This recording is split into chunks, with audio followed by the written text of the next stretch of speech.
Welcome back. We're here to preview Saturday afternoon's Premier League game between West Ham United and Everton. Matt, it's a mid-table clash, not too much to play for either team. We'll start with Everton. Last time out, hosted Sunderland and a disappointing 2-0 defeat. Yeah, it was really disappointing, especially at home, in front of your home crowd. We want to put on a good show at this stage of the season. And to be fair, the game itself, if Everton play that 10 times, they probably win it 9 times, don't they? And the time they didn't win was last time out. And a lot of chances going forward. I think James McCarthy hit the post, they one cleared off the line. Lukaku, gave the centre-backs problems. Again, Sunderland weren't too good at the back, but their 2 goals itself have been quite comical from Sunderland. The first one, Danny Graham, getting his first goal, was it 25-26 games, sort of almost looked like he was trying to clear it over the crossbar, but it sort of ended up in the back of the net. And then the Defoe one, poor defending from John Stones, he stepped out of defence and lost the ball. It's gone back in. Defoe's then gone offside, but he's come back, it's broke, and John Stones has obviously for me, he's got fouled inside the box. Ross Barkley looked like he was blocking the referee's view. That's obviously stuff that all comes together, and then Stephen Fletcher, I think it was, crosses it in, and Defoe, maybe hits him here, maybe hits his arm, you're not too sure. And it's sort of the goal, you just, from an Everton fan, you'd be looking at it and thinking, how on earth has that happened? How have we lost that game 2-0? And the thing is, they're losing it as well. It's back-to-back defeats now as well, after 4 wins in 5. It included a good win against Manchester United at home, and it's been that type of season for Everton. Obviously, they've been much better the last couple of months, started to go a lot better, but to lose at home to Sunderland, that shouldn't really happen. 2-0, like I say, Sunderland don't score too many goals, and obviously the game before that as well, getting beat, I think it was at Leicester they got beat as well, so disappointing. But obviously if they bounce back here, they can still have a decent end to the season, but to lose last time against Sunderland is obviously really disappointing.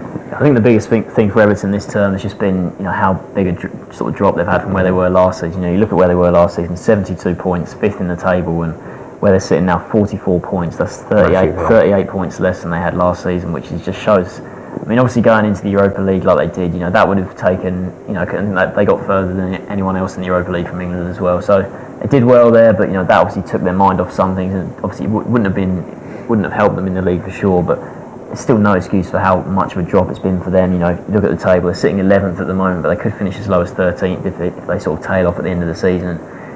If they do finish that low, it will be okay from where they were, say, in sort of February time, when they were in danger of being sort of dragged into the relegation scrap. At one point, they went on that good winning run, but before that, they were sort of only about 3 points above the bottom 3. So at one point, it looked like they could be in potential danger of just being dragged into that scrap, but they managed to pull themselves out of it. And considering they've obviously done that, so in that sense, Martinez's job looks pretty safe. But I don't think there's any really excuse for just how much of a drop they've had this season from where they were last term. So certainly a lot to think about over the summer, but when you look at their squad, you'd still say, they've got a good squad there, a lot of talented players, youngsters coming through as well, so certainly a lot to build on. But yeah, really poor season, overall. Yeah, it's been overall, and you mentioned the squad. It'd be interesting to see what he does this summer. I mean, you look at, for example, their back 4, you look at their first choice back 4, Coleman, Jagielka, Stones, Baines, that's a good solid back 4, isn't it? But you think they maybe need, Alcaraz has been in there, he was at Wigan with Martinez, he's had a poor, he's not, I think, at that level in terms of going forward. Maybe they need a couple of defenders back there to sort of supplement the players they've got. Midfield, Ross Barkley,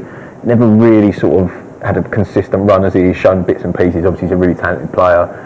Look at further forward, Morales has been in and out the side, Lukaku up front, obviously they've got Rona Kone there as well, players like that, McGeady up there, and you just wonder whether they need just a little bit more Lennon as well. We should see what happens with Lennon. Obviously he's on loan from Spurs, whether they sign him permanently. I think they maybe need another striker up there to support Lukaku, and like I mentioned, they spent a lot of money last season, especially on Lukaku, so it'd be interesting to see if they finish 13th. They're going to be competing for players that maybe teams in the top 7 are after, and they might want European football, so that's obviously a problem for Everton. They had a decent Europa League run this season, didn't they? Got into the latter stages, but disappointing overall. And it's a big summer, because if they have got money to spend, they need to spend it right, because we've all seen, for example, Spurs spending money on the wrong players can leave you struggling.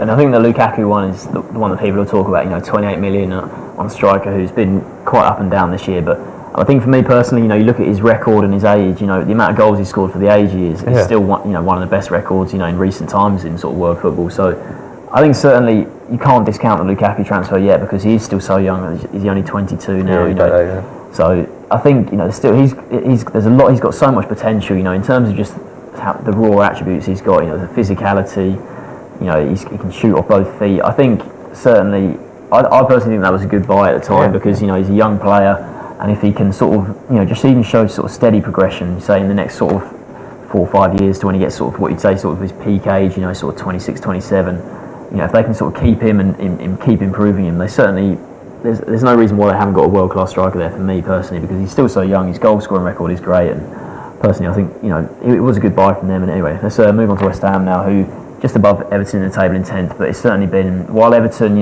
lost their last 2, but they've sort of had a decent last couple of months. West Ham, it's been the complete opposite, just 1 win in their last 6 games for them, and they've sort of completely tailed off from where they were sort of around Christmas time when they were sort of just outside the top 4. And last time out they go to Aston Villa, who they've got more to play for at the bottom of the table, but West Ham didn't really put up too much of a fight there.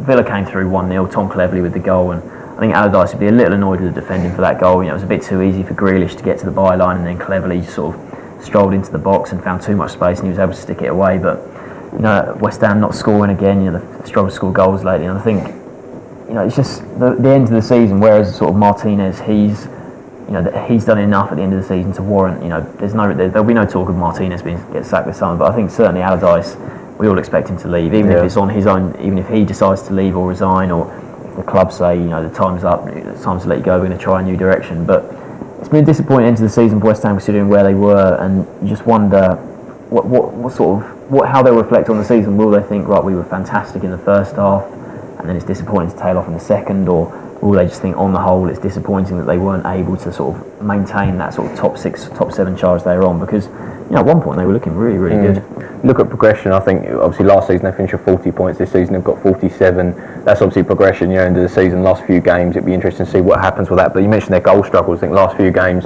only scored 4 in the last 8 games. So you're thinking about the players who got injured. Carroll's been out most of the season. Sacco, Valencia, that he struggles up front, hasn't he? And they haven't really got a consistent goal scorer, which I think has been a massive problem for West Ham. Downing's sort of tailed off in the last few games of the season, and you mentioned they're 3 points off 9th. Go to Newcastle last game of the season. If they manage to pick up points here and go to Newcastle win, maybe they can finish in the top half. But they've obviously got their stadium move as well coming. So we should see what summer they have. And like you mentioned, I think Allardyce will go as well. So big summer for West Ham. They need to work out what they're trying to do. Were they really trying to push for the top 7? If so, they need to invest massively in their squad, and it will be interesting to see what happens. So when you look at this game specifically, there's not too much to play for either team. Really, maybe sort of the battle just to get that top half place. What's your score prediction? I fancy Everton here, to be honest. Yeah, like I said, bouncing back from the last few games, and I think Everton will win this 2-0. 2-0. I personally think, given that there's not too much to play for, I think West Ham, they're pretty solid defensively, but Everton are sort of struggling a bit going forward of late. So I'm actually just going to back a 0-0 draw here. I can't really see a goal. So I've got 1 away win and a goalless draw. Thanks for watching.